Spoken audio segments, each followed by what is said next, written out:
এবার উপদেষ্টা পরিষদ থেকে বাদ যাচ্ছেন মোস্তফা সরোয়ার ফারুকী, এমন গুঞ্জনই চাউর হয়েছে সামাজিক যোগাযোগ মাধ্যমে। এই ফারুকীরা কিভাবে এই উপদেষ্টা পরিষদে আসে?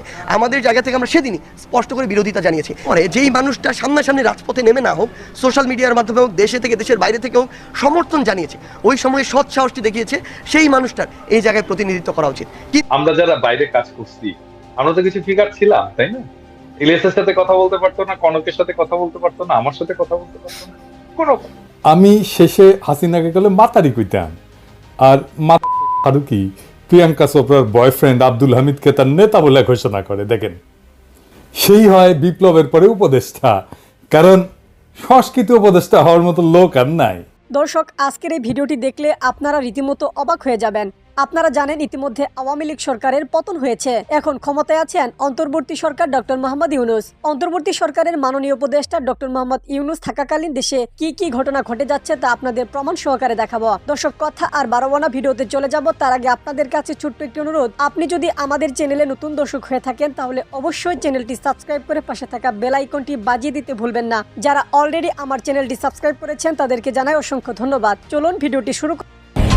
এবার উপদেষ্টা পরিষদ থেকে বাদ যাচ্ছেন মোস্তফা সরোয়ার ফারুকী, এমন গুঞ্জনই চাউর হয়েছে সামাজিক যোগাযোগ মাধ্যমে। অন্তর্বর্তী সরকারের উপদেষ্টা হিসেবে সংস্কৃতি বিষয়ক মন্ত্রণালয়ের দায়িত্ব পেয়েছেন নির্মাতা মোস্তফা সরোয়ার ফারুকী, কিন্তু শপথ গ্রহণের পর থেকেই তাকে নিয়ে শুরু হয় সমালোচনার ঝড়। তবে কি এবার সত্যি উপদেষ্টা পরিষদ থেকে বাদ যাচ্ছেন তিনি? এমন প্রশ্নই এখন নেটিজেনদের মনে, যদিও এই বিষয়ে এখনো কোনো সত্যতা পাওয়া যায়নি। গেল 10 নভেম্বর অন্তর্বর্তী সরকারের সংস্কৃতি বিষয়ক মন্ত্রণালয়ের উপদেষ্টা হিসেবে শপথ গ্রহণ করেন ফারুকী। এরপর থেকেই তাকে নিয়ে শুরু হয়েছে নানা বিতর্ক। নেটিজেনদের কেউ বলছে ফ্যাসিস্ট হাসিনার দোসররা কিভাবে উপদেষ্টা পরিষদে জায়গা পায়, আবার কেউ কেউ বলছে গা বাঁচিয়ে চলা লোকদেরকে উপদেষ্টা পরিষদে দেখতে চান না। এর আগে শাপলা চত্বর জঞ্জাল মুক্ত হয়েছে এমন কিছু ফটোকার্ড ভাইরাল হয় সামাজিক যোগাযোগ মাধ্যমে, জানিয়ে নেট দুনিয়ায় শুরু হয় তোলপাড়। নেটিজেনদের দাবি ফারুকী 2013 সালে এই কথা বলেছিলেন। যদিও এই বিষয়ে নিজের অবস্থান পরিষ্কার করেন ফারুকী। এক ফেসবুক পোস্টে তিনি লেখেন, এসব খবর বিশ্বাস করার আগে সবাই যেন এর সত্যতা যাচাই করে নেন, এমনটি অনুরোধ জানান নেটিজেনদের। এদিকে জুলাই শহীদ স্মৃতি ফাউন্ডেশনের সাধারণ সম্পাদক ও কেন্দ্রীয় সমন্বয়ক সার্জিস আলম বলেন, ফারুকীরা কিভাবে উপদেষ্টা পরিষদে আসে? উনি তো ক্ষমতার কাছাকাছি থাকার জন্য তোষামোদি করেছে। তিনি বলেন, আমরা দেখেছি ফারুকীকে বিগত এই 36 জুলাইয়ে কোনো সময় সরাসরি সরকারের বিপক্ষে গিয়ে এই ছাত্র জনতার অভ্যুত্থানে যারা অংশগ্রহণ করেছে তাদের পক্ষে কখনো অবস্থান নেননি। সার্জিস আরো বলেন, তিনি তার পুরো সময়ে ক্ষমতার কাছাকাছি থাকার জন্য যেখানে তার মতো করে তোষামত করা দরকার সেভাবে করেছে। শনিবার দুপুরে রংপুর শিল্পকলা একাডেমি চত্বরে জুলাই শহীদ স্মৃতি ফাউন্ডেশন আয়োজিত জুলাইয়ে নিহতদের পরিবারের মাঝে চেক প্রদান অনুষ্ঠানে সার্জিস এসব কথা বলেন। ছাত্র জনতার অভ্যুত্থানের পর গেল 8 আগস্ট নোবেল বিজয়ী ডক্টর মোহাম্মদ ইউনূসের নেতৃত্বে গঠিত হয় অন্তর্বর্তীকালীন সরকার।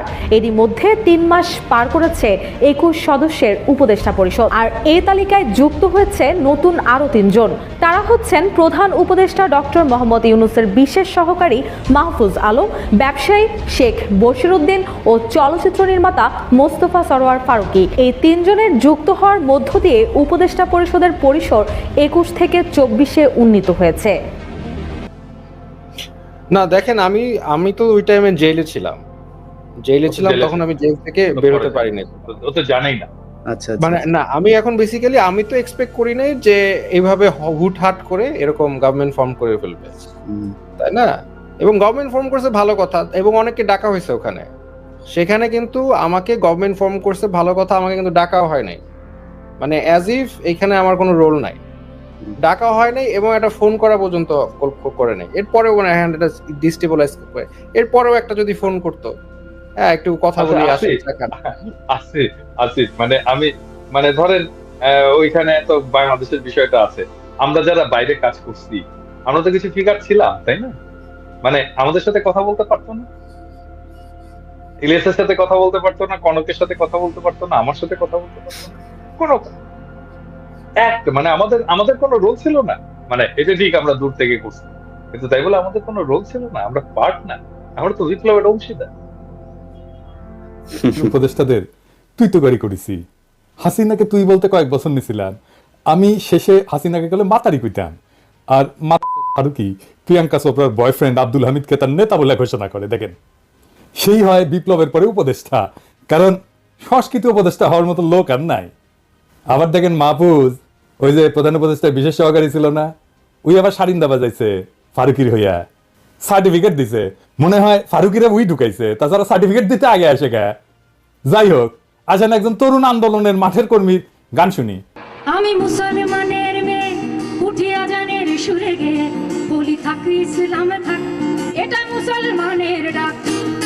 যদি শয়তানেরাও থাকে, লড়ে পরাজিত করি তাকে, তবু তারও অধিকারে রাখি, আমি তারও তো বিপদে থাকি, তাকে মানুষ বলে ডাকি। ছায়ান আমাদের গান গায়ে উদ্দীপ্ত করে নাই শুধু, সে মাঠেও ছিল। সে এমন কোনো লড়াই নাই যেটা ছিল না। সে সংস্কৃতি বেঁচে খায় না। ছায়ানের মতো দর্শনের পাঠ খুব অল্প মানুষের আছে। আমি তাকে ব্যক্তিগতভাবে চিনি, আমার ব্যক্তিগতভাবে বন্ধু মানুষ। বাংলাদেশে তাই সে ছায়ান হয়ে উঠতে পারছে। তার স্টুডিওতে দেখেন ফিলিস্তিনের পতাকা ঝুলে। ছায়ান সংস্কৃতি উপদেষ্টা হলে কি খারাপ হইতো? আরেকজন দেখেন, এই যে শহীদুল আলম, তার অবদান কি লড়াই কম? জেলে গেছে, নির্যাতিত হয়েছে, কখনো মুখ বন্ধ করে নাই। তার ভয়েস সারা দুনিয়ায় শুনছে। তার প্রতিষ্ঠিত দৃক গ্যালারি সারা দুনিয়ায় পরিচিত। বাংলাদেশের ফটোগ্রাফিতে তিনি এক হাতে অনন্য উচ্চতায় নিয়ে গেছেন। দুর্দান্ত ইংরেজি বলেন।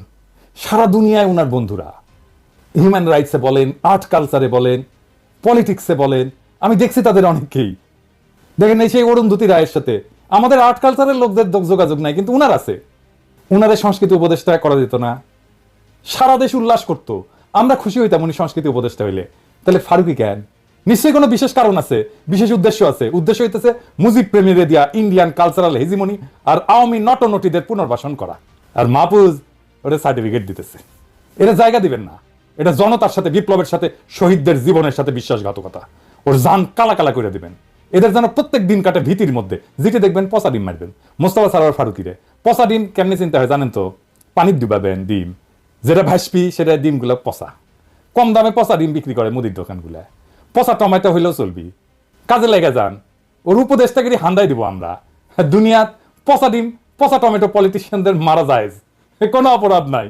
কেউ কইতে পারবে না যে পচা ডিম মারিস, এটা খারাপ কাম করিস, কেউ কইতে পারবে না, এমনকি ওয়েস্টেও না। আরে আমাদের দেশে তো মেকরে দিছিল থাপ্পড়, প্রেসিডেন্ট রে 3 মাসের জেল খাটছে। পলিটিশিয়ানদের পচা ডিম, পচা টমেটো মারা যায়, মারবেন। প্রজার ইউনুস আপনারে বলি, আপনি যে ভার্জিনগুলোরে নিতেছেন তাদের একটা কাজ দেখায়, এটা কেমন কেমন সেটা দেখেন। কার রিকমেন্ডেশনে নিচ্ছেন এই সমস্ত আমি জানি না, কিন্তু এগুলো ক্যাঙ্কা মানুষ, ক্যাঙ্কা ভাল শুনে এটা দেখেন। এই যে দেখেন 2024-2025 আয়কর নির্দেশিকা, মানে সবাই যে ইনকাম ট্যাক্স দিবি সেটার একটা আইন। এর মুখবন্ধে লিখিছে আভ্যন্তরীণ সম্পদ বিভাগের সচিব FCMA। যেগুলো ডিগ্রি লাগায় না সেগুলো হয় অথবা হীনমন্যতায় ভুগে, সেজন্য ডিগ্রি লাগায়। কখনো ডিগ্রি লাগাবেন না, নামের সাথে ডিগ্রি থাকে না মানুষের, ওটা অন্য জিনিস। ওই মেলা কিছু লিখিছে, বৈষম্য, ন্যায় বিচার। কয়বার বৈষম্য মুক্ত লিখিছে দেখান এডিটর সাহেব, দেখেন কয়বার লিখিছে। কয় তারিখ লিখিচ্ছে দেখেন তো? 22 আগস্ট 2024 সালে। সেই কলে করছে প্রত্যেক বছর প্রয়োজনীয় সংশোধন করে থাকে। এটা সে ওই জায়গাটা দেখান তো। তার মানে এবারে সংশোধন করেছে, তাই না? হ্যাঁ, খুব ভালো কথা। আসেন 58 পৃষ্ঠায় দেখি, মানে কাদের কাদের ট্যাক্স রেয়ার দেওয়া যাবে, মানে কাদের ট্যাক্স কম দিলেও চলবে। কিছু কাজ করলে সরকার কিছু যদি ভালো কাজ করে না, ওরা বলে দেয় এই কাজ করলে আপনার কাছ থেকে ট্যাক্স করলে কম নিমু। যেমন ধরেন মুখের কথা তো ট্যাক্সও লাগে না, তাই না? অঙ্কে আর কি। কোথাও যদি দেয়, একটা অনুদান দেয়, তাহলে ট্যাক্স কম নেয়।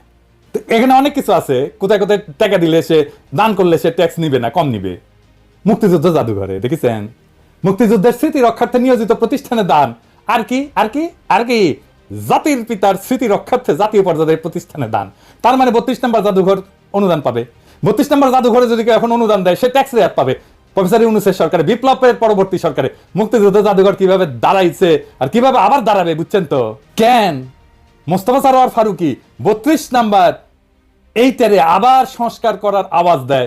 কেন দেয় বুঝতে পারিছেন তো? এই যে দেখান তো এডিটর সাহেব ওই স্ট্যাটাসটা, এবার বুঝিছেন তো কোনটি কোনটি থেকে কিভাবে কিভাবে কোন দিক দিয়ে মেটিকুলাস ডিজাইন হয়েছে, বুঝিছেন? তার মানে আওয়ামী লীগের সফট পাওয়ার গুলা এই আইনের বলে টাকা পাবে। যে টাকা দিবে সে আয়কর রিবেট পাবে, সে উৎসাহিত হবে। বিপ্লবের পরে এই যে মুখবন্ধ লিখিছে ও ভিতরে পড়ে নাই, যদি পড়ে থাকে তাহলে কেন সংশোধন করলো না? আর যদি না পড়ে তাহলে ওইটাই সাইন করলো কেন? কোথাও কেউ কিছু দেখে না। দেখেন আসিফ নজরুলের মন্ত্রণালয়ের ওয়েবসাইট দেখেন, নিচে যান না এডিটর সাহেব, আরে নিচে যান, আরে না দেখান দেখেছেন মাননীয় প্রধানমন্ত্রীর কার্যালয়, ওটা যে এখন আর প্রধানমন্ত্রীর কার্যালয় বলে বাংলাদেশে কিছু এক্সিস্ট করে না, ওটা এখন প্রধান উপদেষ্টার কার্যালয় হবে, নিজের মন্ত্রণালয়ের ওয়েবসাইট। একবারও দেখেন ওটা সংশোধনী করেনি, দেখেছেন 3 মাস পার হয়ে গেছে। এভাবেই চলিচ্ছে প্রফেসর ইউনূসের প্রশাসন। সব কয়টা অপদার্থ। ভালো একটা বিষয় আছে কলে এটার, বুঝছাও, সেটা হইতেছে যে এত অপদার্থ মানুষ একসাথে টিকিট কেটে কিন্তু দেখতে পারা উচিত। আপনি কিন্তু পাবেন না কোথাও, খুব দুর্লভ কিন্তু এমন অপদার্থ মানুষ এতগুলো একসাথে, কিন্তু আপনি দেখতে পাচ্ছেন ফ্রি। এটা একটা ভালো জিনিস, বুঝছাও। আর একটা জিনিস আলাপ করি, এই যে গুলি খাই আব্দুল্লাহ মারা গেল না, ও কিন্তু 100 দিন ভুগিছে। 5ই আগস্ট গুলি খাইছে, তারপরে 100 দিন ভুগিছে, তারপরে কুটিয়ে ওর চিকিৎসা হয়েছিল জানি না, কোন ভালসুন ডাক্তার ওর চিকিৎসা করেছিল জানি না, মাথা থেকে গেলে গুলি বের করেছিল, তারপরে ফিরে গেছিল সে দেশ, বাদশায় ফিরে গেছিল, তারপরে মাথার মধ্যে ইনফেকশন হয়েছে, বুঝেছ, আবার ফিরে আসছে, ওই ইনফেকশনে মারা গেছে। কোনো উপদেষ্টা গেছিল জানা যায় নাই। তার মরদেহের খাটিয়া তো 4 জন উপদেষ্টার বহন করা উচিত ছিল, ঠিক কিনা? যাবি কেন করিয়া? 75 ক্ষমতার চেয়ার আটকে গেছে। এই উপদেষ্টাগুলা হাসিনার চাইতে তালেবার হয়েছে। হাসিনা যেমন গণভবনে বসে বসে রাষ্ট্র চালাইতো, ঠিক এমনি হাসিনা যেমন মনে করতো যতদিন সে বেঁচে আছে ক্ষমতায় থাকবে, এরা ভাবিচ্ছে চিরজীবন ক্ষমতায় থাকবে, এরা ক্ষমতা থেকে গেলা এতে কি যে আছে কপালে আল্লাহ মানুষ, এরা বাইরে যেতে পারবে কিনা ঘর থেকে কে জানে। আমি তো আমার এপিসোডের শেষে একজন শহীদের গল্প বলি। আজ একজন শহীদের গল্প বলি। 6.5 বছর বয়সী মেয়েটির নাম রিয়াগো। মা বাবার সঙ্গে থাকতো নারায়ণগঞ্জ সদরের নয়ামাটি এলাকায়। 4 তলা বাড়ির ওপরের তলায় থাকতো। আন্দোলনের রেশ নারায়ণগঞ্জেও ছড়িয়ে পড়েছিল। শুক্রবার বিকেলে নয়ামাটি এলাকায় চলছিল সংঘাত আর গোলাগুলি। সেই গুলিতেই প্রাণ গেল ছোট্ট রিয়ার। দীপক কুমার গোপ ও বিউটি ঘোষ দম্পতির একমাত্র সন্তান ছিল রিয়া। স্থানীয় একটি রড সিমেন্টের দোকানে ব্যবস্থাপকের কাজ করেন দীপক।